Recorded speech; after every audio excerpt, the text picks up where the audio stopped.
Hello friends, அந்த நம்ம என்ன பார்க்க போகிறோம் அப்படின்னா, அனாயன்ஸில் படிக்கிற ரெகுலேஷன் 2021 ஸ்டூடெண்ட்ஸ் ஃபஸ்ட் இயர்லேருந்து ஃபைனல் செமஸ்டர் வரைக்கும் உங்களுக்கு இதை பற்றி தெரியுமா அப்படிங்கிறது தெரில. ஒரு எக்ஸாம்பிளுக்கு இப்போ நீங்கள் செகண்ட் இயர் படிக்கீங்க, தேர்ட் செமஸ்டர் படிக்கீங்க அப்படின்னா, ஸோ உங்களால் தேர்ட் செமஸ்டரில் படிக்கிற பேப்பரை ட்ராப் பண்ணிவிட்டு ஃபோர்த்து செமஸ்டரில் வந்து அதை எடுத்து படிக்கலாம். ஸோ இது ஒரு டைப்பு. ஸோ இன்னொன்று என்னென்னு பார்த்தீங்க அப்படின்னா, இப்போ நீங்கள் வந்து ஃபிஃப்த்து செமஸ்டர் படிக்கீங்க அப்படின்னா சிக்ஸ்த்து செமஸ்டரில் இருக்க சப்ஜெக்ட்ஸை எடுத்து படிக்கலாம். இது ரெண்டுமே பற்றி நம்ம கொஞ்சம் பார்க்கலாம். ஸோ வாங்க வீடியோக்குலாம் போகலாம்.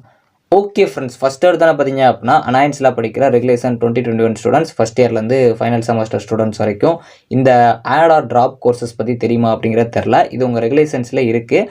ஸோ நிறைய பேருக்கு தெரிஞ்சிருக்க சான்சஸ் இல்லை. ஸோ அதனால தான் இதை பற்றி நான் சொல்கிறேன். ஃபஸ்ட்டு பார்த்தீங்க அப்படின்னா உங்களோட ரெகுலேஷன் 2021 பிடிஎஃப்ல பார்த்தீங்க அப்படின்னா 6.2 பார்த்தீங்க அப்படின்னா flexibility of add or drop courses அப்படின்னு சொல்லி கொடுத்துருப்பாங்க. ஸோ நான் ஆல்ரெடி சொன்ன மாதிரி தான், இப்போ நீங்கள் ஒரு செமஸ்டர் கரண்ட்டாக படிக்கீங்க அப்படின்னா அதில் இருக்கிற ஒரு சில இதை பார்த்தீங்க அப்படின்னா நெக்ஸ்ட் செமஸ்டரில் இதை ட்ராப் பண்ணிவிட்டு அடுத்த செமஸ்டரில் வந்து ஆட் பண்ணி படிச்சுக்கலாம். ஸோ இதுக்கு வந்து ஒரு சில க்ரைட்டீரியாஸும் கொடுத்துருக்காங்க. ஃபஸ்ட்டு 6.2.1 என்ன சொல்லியிருக்காங்க அப்படின்னா, டோட்டல் நம்பர் ஆஃப் கிரெடிட்ஸ் வந்து நீங்கள் ஏர்ன் பண்ணால் தான் உங்களால் டிகிரி வாங்க முடியும் அப்படிங்கிற மாதிரி சொல்லியிருக்காங்க. இது நீங்கள் சிலபஸ் பார்த்தீங்க அப்படின்னாலே ஒவ்வொரு இதுக்கு கீழே உங்களுக்கு கிரெடிட்ஸ் கொடுத்துருப்பாங்க.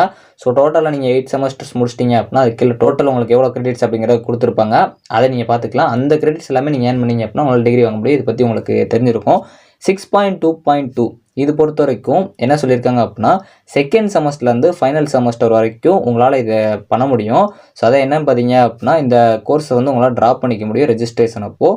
டோட்டலாக உங்களால் வந்து எவ்வளோ வந்து ட்ராப் பண்ண முடியும் அப்படின்னா 6 கிரெடிட்ஸ் வரைக்கும் ஒரு செமஸ்டருக்கு உங்களால் வந்து ட்ராப் பண்ண முடியும். ஸோ ஒரு அப்ராக்சிமேட்டாக பார்த்தீங்க அப்படின்னா 2 ப்ரொஃபஷனாலிட்டி ஒரு ஓப்பனாலிட்டி வந்து ட்ராப் பண்ணிக்கலாம் அப்படின்னு நினைக்கிறேன். ஸோ இது வந்து ஸ்டூடெண்ட்ஸ்க்கு வந்து பெர்மிட் பண்ணுவோம் அப்படிங்கிற மாதிரி கொடுத்துருக்காங்க. இதை வந்து நீங்கள் கண்டிப்பாக உங்களோட காலேஜ் ஸ்டார்ட் ஆனதுலேருந்து 30 டேஸ்க்குள்ளே உங்களுக்கு நீங்கள் உங்களோட காலேஜில் வந்து மென்ஷன் பண்ணி அந்த அகாடமிக் ஷெட்யூல் ஸ்டார்ட் ஆன 30 டேஸ்க்குள்ளே நீங்கள் சொல்கிற மாதிரி இருக்கும். சொன்னீங்க அப்படின்னா இந்த மாதிரி உங்களால் வந்து பண்ணிக்க முடியும். 6.2.3 வந்து உங்களுக்கு ஆல்ரெடி சொன்ன மாதிரி ஹானர் அண்ட் மைனர்ஸ் இருக்கும். இதில் வந்து உங்களுக்கு மெஜாரிட்டியாக ஒவ்வொரு செமஸ்டருக்கு வந்து 2 கோர்ஸ் எடுத்து பண்ணுற மாதிரி இருக்கும். இது 5th செமஸ்டர்லேருந்து நீங்கள் பண்ணுவீங்க. டோட்டலாக உங்களுக்கு இதில் வந்து 36 கிரெடிட்ஸ் வந்து கொடுத்துருப்பாங்க. ஸோ கண்டிப்பாக 36 கிரெடிட்ஸ்க்கு நீங்கள் கம்மியாகக்கூடாது. ஏன்னா இது எல்லாத்துலேயுமே நீங்கள் பாஸ் ஆயிருந்தால் மட்டும்தான் உங்களுக்கு இந்த இது வந்து கொடுப்பாங்க. ஸோ நெக்ஸ்ட்டு வந்து கோர்ஸ் ரெஜிஸ்ட்ரேஷன், இதான் உங்களுக்கு மெயினாக தெரிஞ்சிருக்கணும். இதை தான் 6.1 வந்து பார்த்தீங்க அப்படின்னா மேக்ஸிமம் 6 கிரெடிட்ஸ் வரைக்கும் நீங்கள் ட்ராப் பண்ணிக்கலாம் ஒரு செமஸ்டருக்கு. ஸோ அதே மாதிரி இப்போ நீங்கள் கரண்ட்டாக இப்போ ஒரு 4th செமஸ்டரில் நீங்கள் ஒரு ட்ராப் பண்ணோம் அப்படி முடிவு பண்ணிட்டீங்க அப்படின்னா அதை 5th செமஸ்டரில் எடுத்து பண்ணலாம். ஸோ ஏற்கனவே வந்து நீங்கள் ட்ராப் பண்ணியிருக்கதை நெக்ஸ்ட்டு செமஸ்டரில் எடுத்து பண்ணுற மாதிரி இருக்கும்.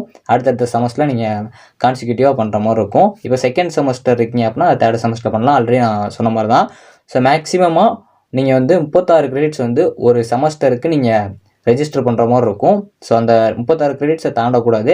அதே மாதிரி அதில் வந்து நீங்கள் ட்ராப் பண்ணுறீங்க அப்படின்னா அந்த ட்ராப் பண்ணது நெக்ஸ்ட்டு நீங்கள் எடுத்து பண்ணுறப்போ இந்த 36க்குள்ளே தான் பண்ணுற மாதிரி இருக்கும். இப்போ உங்களுக்கு கிளியராக புரியும்னு நினைக்கிறேன்.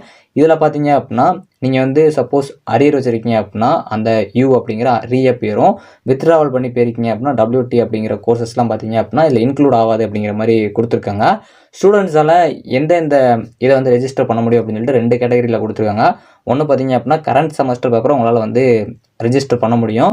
இன்னொன்று வந்து பார்த்தீங்க அப்படின்னா நீங்கள் உங்களோட ப்ரீவியஸ் செமஸ்டரில் அந்த ட்ராப் பண்ண கோர்ஸை இப்போ கரண்ட் செமஸ்டரில் அதாவது ட்ராப் கோர்ஸஸ் இன் லோவர் செமஸ்டர் இந்த இதையும் பார்த்தீங்க அப்படின்னா உங்களால் ரெஜிஸ்டர் பண்ண முடியும். ஸோ நெக்ஸ்ட்டு பார்த்தீங்க அப்படின்னா அப்கமிங்கில் வரப்போகிற செமஸ்டருக்குரிய பேப்பரை முன்னாடி எடுத்து படிக்கலாமா அப்படிங்கிற டவுட் வந்து ஒரு சில பேருக்கு இருந்திருக்கும். ஸோ நானும் நிறையா ஸ்டூடெண்ட்ஸ்ட்டை வந்து கேட்டேன். அவங்க காலேஜ்லையுமே வந்து இன்ஃபார்ம் பண்ணல, இதை பற்றி எங்களுக்கு சரியாக தெரில அப்படிங்கிற மாதிரி தான் சொன்னாங்க. இது ரெகுலேஷன் 2017 வந்து இந்த மெத்தட் வந்து இருந்துச்சு. ஸோ அதாவது நீங்கள் இப்போ 6th செமஸ்டர் படிக்கிங்க அப்படின்னா 7th செமஸ்டரோட பேப்பர் எடுத்து முன்னாடி வந்து படிச்சிக்கலாம். அதுக்கு ஒரு சில க்ரைட்டீரியாஸ்லாம் இருக்குது. ஸோ ரெகுலேஷன் 2021 இருக்கா அப்படின்னு கேட்டிங்கன்னா கன்ஃபார்மாக தெரில. நான் அஃபீஷியலாக செக் பண்ண வரைக்கும் பிடிஎஃப்ல எதுவும் கிடைக்கல. ஆனால் ரெகுலேஷன் 2017 ரெகுலேஷன் 2021 பிடிஎஃப் நான் கம்பேர் பண்ணி பார்த்தேன். ஸோ ரெண்டுமே கிட்டத்தட்ட சேமாக தான் இருக்குது. மேபி இது இருக்கிற சான்சஸ் இருக்குது. 100% உங்களுக்கு உங்கள் காலேஜில் இன்ஃபார்ம் பண்ணாங்க அப்படின்னா கண்டிப்பாக கமெண்ட் பண்ணுங்கள். இதை பற்றி நான் அடுத்த ஒரு வீடியோ தனியாக அப்லோட் பண்ணுறேன். ஏன்னா ரெகுலேஷன் 2021லையும் ரெகுலேஷன் 2017 கம்பேர் பண்ணுறப்போ ரெகுலேஷன் 2021 அமெண்ட்மெண்ட் பண்ணது, அது போக இன்சர்ஷன் அதாவது இந்த புதுசாக ஹானரும் மைனரும் கொண்டு வந்ததெல்லாம் ஆட் பண்ணியிருக்காங்க.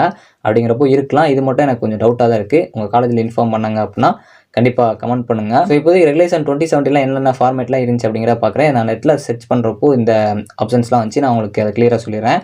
அதாவது ஃபஸ்ட்டு உங்களோட சிஜிபியை பார்த்தீங்க அப்படின்னா 8.0 இருக்கணும். ஸோ அப்படின்னா தான் வந்து இது எலிஜிபிள் நீங்கள். ரெண்டாவது வந்து இது யார் அப்ரூவல் பண்ணுவாங்க பார்த்தீங்க அப்படின்னா அகாடமிக் அட்வைசர் அப்படின்னா டீன் ஆஃபீஸ் அப்படின்னு சொல்லி கொடுத்துருந்தாங்க. ஸோ உங்கள் காலேஜுக்கு யார் ஹையர் போஸ்ட்டில் இருக்காங்களோ அவங்க வந்து இது பண்ணுற மாதிரி இருக்கும். ஸோ நெக்ஸ்ட் வந்து இதோட கிரெடிட் லிமிட் பார்த்தீங்க அப்படின்னா நான் ஆல்ரெடி சொன்ன மாதிரி 36 கிரெடிட்ஸ்க்குள்ளே ஒரு செமஸ்டருக்கு நீங்கள் ரெஜிஸ்டர் பண்ணுற மாதிரி இருக்கும். மேக்ஸிமம் நீங்கள் வந்து 2 அட்வான்ஸ் கோர்ஸ் எடுத்து நீங்கள் பண்ணுற மாதிரி இருக்கும். ஸோ இது கண்டிப்பாக எலெக்டிவ் பேப்பர் மட்டும்தான் எடுத்து பண்ணுற மாதிரி இருக்கும். அதே மாதிரி உங்களுக்கு 6th செமஸ்டர்ல தான் இது ஸ்டார்ட் ஆகும் அப்படிங்கிற மாதிரி கொடுத்துருக்காங்க. இதை பற்றி எனக்கு சரியாக தெரில. உங்களுக்கு தெரிஞ்சு அப்படின்னா கண்டிப்பாக இன்ஃபார்ம் பண்ணுங்கள். ஏன்னா உங்களுக்கு 8th செமஸ்டரில் ப்ராஜெக்ட் மட்டும் தான் இருக்குது ரெகுலேஷன் 2021க்கு. ஆனால் போன டைம் வந்து ரெகுலேஷன் 2017க்கு வந்து ஒரு எலெக்டிவ் பேப்பரும் இருக்கும். அதை வந்து 7th செமஸ்டர்லேயே கம்ப்ளீட் பண்ணிடுவாங்க. நெக்ஸ்ட் வந்து 8th செமஸ்டரில் ப்ராஜெக்ட் மட்டும் பண்ணுவாங்க. அந்த டைமில் வந்து ஏதாச்சும் ஒர்க் ஜாப் இல்லாட்டி அதுக்கு ரிலேட்டடாக வந்து சர்ச் பண்ணிட்டு இருப்பாங்க. அதனால தான் அதை வச்சுருந்தாங்க. இந்த டைம் இருக்கா அப்படிங்கிறது தெரில. ஸோ அதை பற்றி உங்களுக்கு தெரிஞ்சு அப்படின்னா கண்டிப்பாக கமெண்ட் பண்ணுங்கள். இந்த வீடியோவில் நிறையா உங்களுக்கு நியூவாக டீட்டெயில்ஸ் வந்து தெரிஞ்சிருப்பீங்கன்னு நினைக்கிறேன். இதை கண்டிப்பாக உங்கள் ஃப்ரெண்ட்ஸ்க்கு ஷேர் பண்ணுங்கள். தேங்க்ஸ் ஃபார் வாட்சிங்.